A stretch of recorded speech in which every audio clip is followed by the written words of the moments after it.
নমস্কার বন্ধুরা, আমি উজ্জ্বল সাহা। প্রথম একটা ভিডিও করছি আপনাদের জন্য। একটা বিশেষ কারণে করছি। আপনারা দেখতেই পাচ্ছেন আমার বেশ ঠান্ডা লেগেছে, কাশি হয়েছে। এর কারণ হচ্ছে এখন শীতটা চলে যাচ্ছে, এখন খরা আসছে। এই সময় হঠাৎ করে ঠান্ডা লাগে, হঠাৎ করে গরম হয়ে যায় ওয়েদার।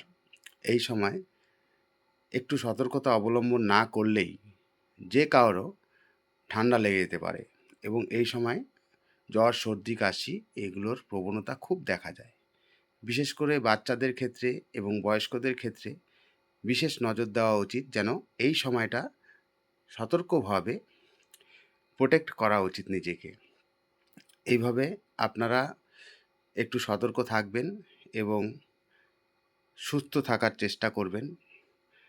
বাড়ির ছোট ছোট ছেলে মেয়েদেরকে এবং বয়স্কদের প্রতি কেয়ার নিয়ে থাকবেন, তাহলে অন্তত আমার মতো এইভাবে ভুগতে হবে না। একটু গরম পড়েছিল এবং তখন আমি ভেবেছিলাম শীতটা চলেই গেছে, একটু বেরিয়ে পড়েছিলাম হাফ হাতা গেঞ্জি পরে